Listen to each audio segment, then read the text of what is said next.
आज कॅबिनेट जाल्लेच्या हेजेर मेन विषय हाऊसिंग डिपार्टमेंटाच्या वतीन आमी स्लम रिहॅबिलिटेशन पॉलिसी ही लॉन्च केल्या। आमी स्लम हाऊसिंग डिपार्टमेंटाच्या वतीन थ्रू कलेक्टर्स हे स्लम नोटिफाय करतले आनी स्लम नोटिफाय केल्या उपरांत स्लम रिहॅबिलिट करपा खातीर सरकाराचो प्रयत्न आसा। ज्या पद्दतीच्यो मेन टाउनांनी आमच्या स्लम आसा तांकां रिहॅबिलिट करून तांकां घर बांदून दितले। जेणे करून फॉर एग्जाम्पल गव्हर्मेंटात लँडान जर एक 40,000 जागेन स्लम आसत जाल्यार 20,000 लँड फ्री जातली। 20,000 लँडान तांकां रिहॅबिलिट करतले totally on the public private partnership. खंयसरूच सरकाराचो एकूय पयसो हेच्या खातीर खर्च करचे ना।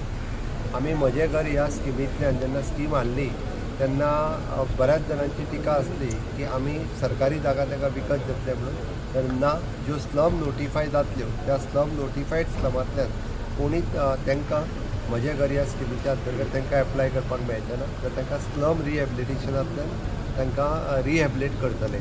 उरलेल्यांक म्हजें घर ह्या स्किमींतल्यान आमी गव्हर्मेंट आसतले, कम्युनल आसतले, आलवारा, मोकासो आसतले, तांकां जागो दिवपाचो सरकाराचो जो आमी म्हज्या घर ह्या स्किमींतल्यान हाडला तातूंतल्यान दितले।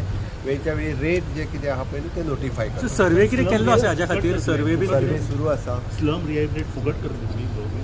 आत्ता स्लम नोटिफाय करपाचो, तेच्या फुडल्या अजून डिक्लेअर जावंक ना।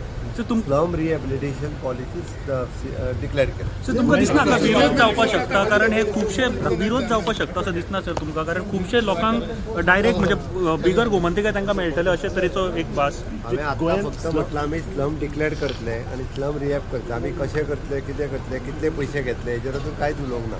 Okay, that we will decide afterwards. पयल्यान पयलीं जी ह्यो स्लम खूब मोठ्या प्रमाणात वाडटा त्यो बंद जावप हे गरजेचें आसा। कशें दितले, कितें दितले ते फायनल स्टॉप करतले, सगळ्यात पयलीं स्टॉप करतले तुमी? स्टॉप करतले। होम मिनिस्टर अमित शाह येवपाचे सर, अमित शाह विजीट वांगडाच जाय मरे सर, अमित शाह विजीट